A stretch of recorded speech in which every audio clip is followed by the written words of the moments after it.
नमस्कार साथियों, SL classes study point के इस ऑनलाइन पोर्टल में आप सभी का हार्दिक स्वागत है और अभिनंदन। साथियों, आज की क्लास में अपन डिस्कस करेंगे टॉपिक को। उससे पहले साथियों, अगर आपने सोच लिया है अभी तैयारी करने का, तो बेहतरीन तरीके से तैयारी पे जुट जाओ, लग जाओ, क्योंकि जो रेगुलर पढ़ रहा है उसकी ये सिलेक्शन होगा। बाकी आज 2 घंटा पढ़ लिया, 3 घंटा पढ़ लिया, कभी पढ़ा ही नहीं, ऐसे उठा पटंग वालों का सिलेक्शन होना मुश्किल। ठीक है, इसलिए थोड़ा रेगुलरिटी बनाकर अपनी जगह पर बने रहो और बेहतरीन मेहनत करो, बेहतरीन कोशिश करो। ठीक है, क्लास अच्छी लगे तो शेयर जरूर करना और कमेंट में अपनी राय जरूर देना कि कैसी लगी क्लास। ठीक है साथियों, आज नए टॉपिक को, जैसे कि मैंने कल की क्लास में आपको बताया था कि कल अपन अध्ययन करेंगे जो अपना टॉपिक है ऊर्जा, एनर्जी। आज उसी टॉपिक को अपन डिस्कस करेंगे। देखो, ध्यान से सुनना और ध्यान से देखना। ऊर्जा, इसको इंग्लिश में एनर्जी कहते हैं।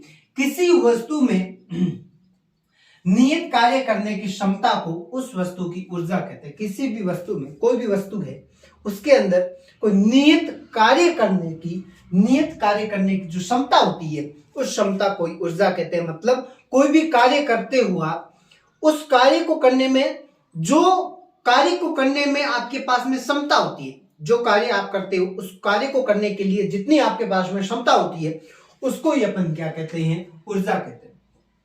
क्या कहते हैं? ऊर्जा।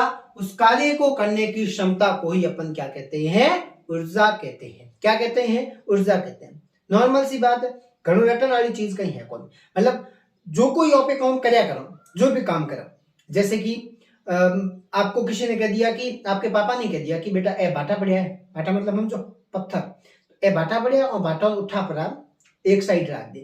तो जो पत्थर आपने एक स्थान से दूसरे स्थान पर रखे, ठीक है, जो पत्थर आपने एक स्थान से दूसरे स्थान पर रखे, तो उन पत्थरों को उठाने में जो आपने कार्य किया, और उस कार्य को करने के लिए जितनी आपके पास से ऊर्जा खर्च हुई, उस ऊर्जा को ही अपन क्या कहते हैं? उस ऊर्जा को ही अपन क्या कहते हैं?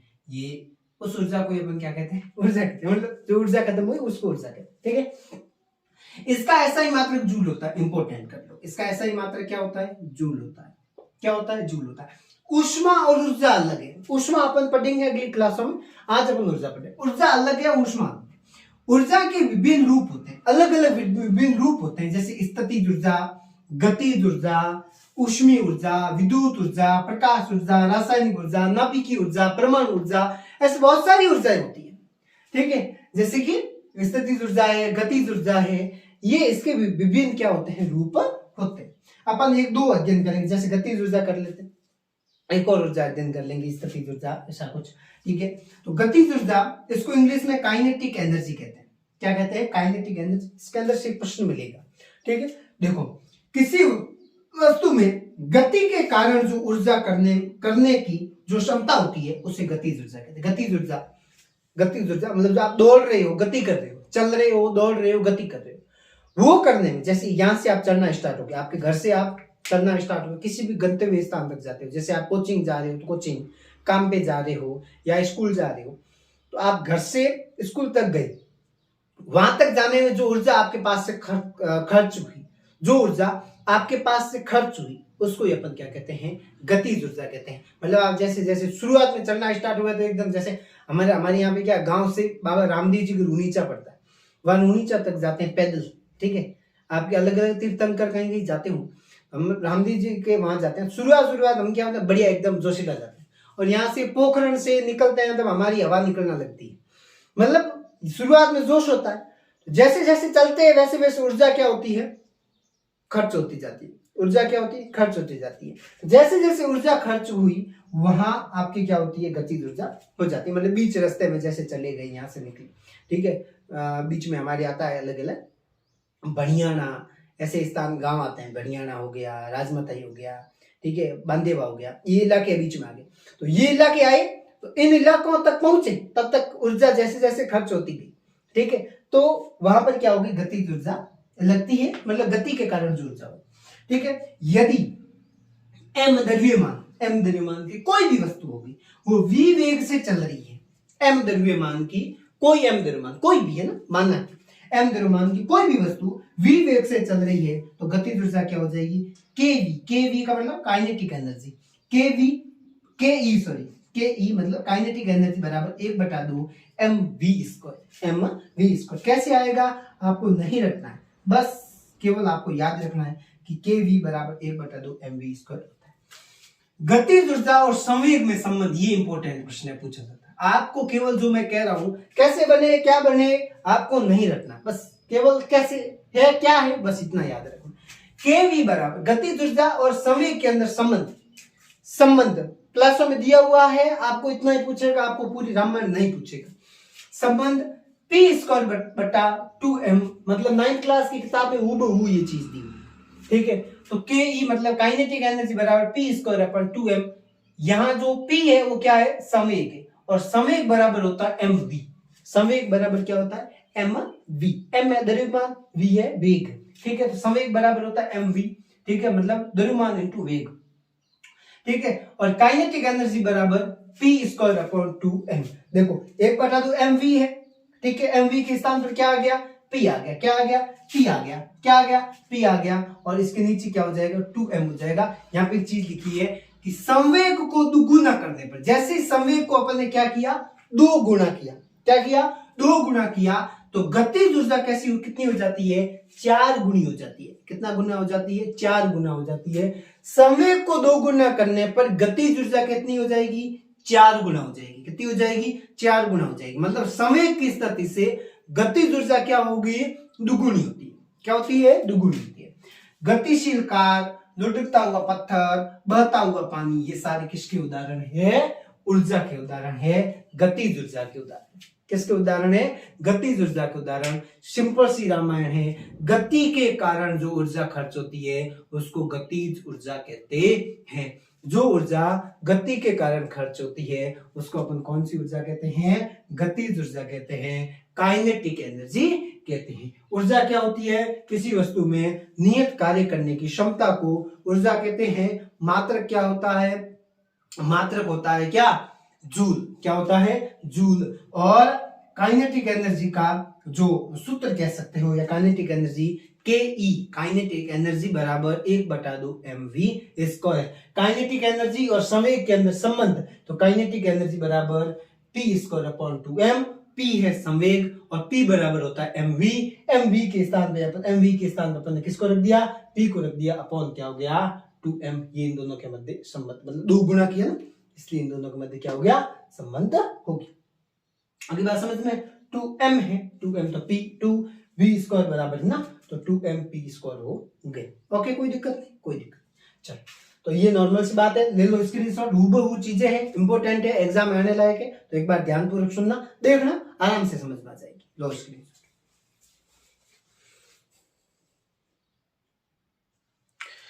चलो देखो क्या है आगे, क्या कुछ रामायण है। बहुत सिंपल सा दूसरा जैसे प्रकार स्थितिज ऊर्जा, इसको पोटेंशियल एनर्जी कहते हैं। क्या कहते हैं पोटेंशियल एनर्जी कहते हैं। इसके अंदर देखो किसी वस्तु में उसकी अवस्था तथा स्थिति के कारण, अवस्था तथा स्थिति के कारण कार्य करने की क्षमता को स्थितिज ऊर्जा कहते हैं। मतलब कोई भी वस्तु है उसकी अवस्था और स्थिति के कारण, अवस्था और स्थिति के कारण कार्य करने की क्षमता को क्या कहते हैं स्थितिज ऊर्जा कहते हैं। जैसे घड़ी में घड़ी की चाबी में संचित ऊर्जा तनी हुई स्प्रिंग की ऊर्जा, घड़ी की चाबी में जो संचित ऊर्जा होती है वो, और तनी हुई स्प्रिंग की ऊर्जा, मतलब जो उसकी उस वस्तु की अवस्था तथा स्थिति के कारण, वस्तु की अवस्था जैसी अवस्था है और उसकी स्थिति है उसके कारण जो संचित ऊर्जा होती है, जो ऊर्जा की क्षमता होती है, उसको क्या कहते हैं स्थितिज ऊर्जा कहते हैं। किसी ऊंचाई पर वस्तु की स्थितिज ऊर्जा, कोई वस्तु है ऊंचाई पर है उसकी स्थितिज ऊर्जा क्या होगी, तो पी का मतलब पोटेंशियल एनर्जी, mgh मतलब वस्तु का द्रव्यमान और गुरुत्वीय त्वरण नीचे की तरफ आएगी, गुरुत्वीय त्वरण और उसकी ऊंचाई, तो क्या हो जाएगा mgh। किस पर निर्भर करेगा उसके द्रव्यमान, गुरुत्वीय त्वरण और ऊंचाई पर निर्भर करेगा। तो Pe मतलब पोटेंशियल एनर्जी बराबर mgh। सर कैसे हुआ, जैसे हुआ वैसे होने दो, आपको क्या करना है याद रखना है Pe बराबर mgh। निम्नलिखित में स्थितिज ऊर्जा है, तो ए ऑप्शन दे दिया ये वाला mgh, ठीक है, बी ऑप्शन दे दिया ma, सी ऑप्शन दे दिया वो वाला दे दिया 1/2 mv², ठीक है। तो चौथा ऑप्शन दे दिया इनमें से कोई नहीं, तो आप क्या सही करोगे? स्थितिज ऊर्जा लिखा तो क्या सही करोगे? Pe बराबर mgh, या इसमें से m हटा दे g लिख दे, तो कंफ्यूज नहीं होना है आपको, Pe बराबर mgh याद रखना है। एक और आ जाए ऊर्जा संरक्षण का नियम। इस नियम के अनुसार ऊर्जा का न तो निर्माण किया जा सकता है और न ही ऊर्जा का क्षय हो सकता है, न ही ऊर्जा को आप बना सकते हो, न ही ऊर्जा को आप बंद कर सकते हो, कमी कर सकते हो, ठीक है। क्षय हो सकता है और न ही ऊर्जा का क्या हो सकता है? निर्माण हो सकता है। ऊर्जा केवल एक रूप से दूसरे रूप में रूपांतरित हो सकती है। ऊर्जा को आप एक रूप से दूसरे रूप के अंदर क्या कर सकते हो? रूपांतरित कर सकते हो। क्या कर सकते हो? रूपांतरित कर सकते हो। जैसे सौर सेल है, तो सौर सेल के अंदर आप सौर सेल के अंदर प्रकाश ऊर्जा का विद्युत ऊर्जा में रूपांतरित करते हो। होती पर कैसी ऊर्जा है? प्रकाश ऊर्जा। उसको किसके अंदर कर सकते हो? मतलब विद्युत ऊर्जा के अंदर रूपांतरित कर सकते हो। जैसे दूसरी ऊर्जा, जैसे दूसरी हो गई डायनेमो में यांत्रिक ऊर्जा से विद्युत ऊर्जा में आप रूपांतरित कर सकते हो। ऐसे जैसे ऊर्जा को आप नहीं बना सकते हो, नहीं आप ऊर्जा की कमी कर सकते हो, केवल आप क्या कर सकते हो? ऊर्जा को रूपांतरित कर सकते हो, अलग अलग माध्यम में रूपांतरित कर सकते हो। तो ये नॉर्मल सी बात हो गई। ये ऊर्जा संरक्षण का नियम कहलाता है। इसे क्या कहते हैं? ऊर्जा संरक्षण का नियम कहते हैं। ऊर्जा को नहीं आप बंद कर सकते हो, नहीं आप बना सकते हो, नहीं आप कमी कर सकते हो, केवल ऊर्जा को आप क्या कर सकते हो? रूपांतरित कर सकते हो। जैसे सौर सेल होगी, सौर सेल का मतलब समझते हो ना? सौर सेल या सौर सेल कह दो, सौर ऊर्जा कह दो, इसको आप प्रकाश ऊर्जा से किस ऊर्जा में? विद्युत ऊर्जा में। प्रकाश ऊर्जा से विद्युत ऊर्जा के अंदर क्या करते हो? आप रूपांतरित करते हो ना, बदलते हो ना। निर्माण आप थोड़ी नहीं करते हो, आप उसको केवल बदल सकते हो। प्रकाश ऊर्जा होती है, उस प्रकाश ऊर्जा को आप विद्युत ऊर्जा के अंदर बदलते हो, ठीक है। तो उसको बदल सकते हैं आप, रूपांतरित कर सकते हैं। आप ऊर्जा को क्षय नहीं कर सकते, ऊर्जा के अंदर केवल एक रूप से दूसरे रूप में क्या कर सकते हो? बदला सकते हो। तो इसका ले लो स्क्रीनशॉट। ऐसे बहुत सारे उदाहरण है अपने Telegram channel SL class study point, उसके अंदर मैं एक सारणी डाल दूंगा, वो आप सारणी याद कर लेना, ठीक है। इससे संबंधित सारणी याद कर लेना। प्रश्न पूछा जा सकता है कि उसको किस में बदलना जा सकता है। जैसे डायनेमो हो गया, उसको यांत्रिक ऊर्जा में विद्युत ऊर्जा में चेंज करते हैं, कन्वर्ट करते हैं, ऐसे बहुत सारे। तो कैसी लगी क्लास? कमेंट में राय जरूर देना, ठीक है। अपन अगले क्लास में एक नए टॉपिक के साथ में, नए जोश के साथ में बढ़िया तरीके से हाजिर होंगे। मिलते हैं अगली क्लास में, अगली वीडियो में। तब तक के लिए राम राम, जय हिंद।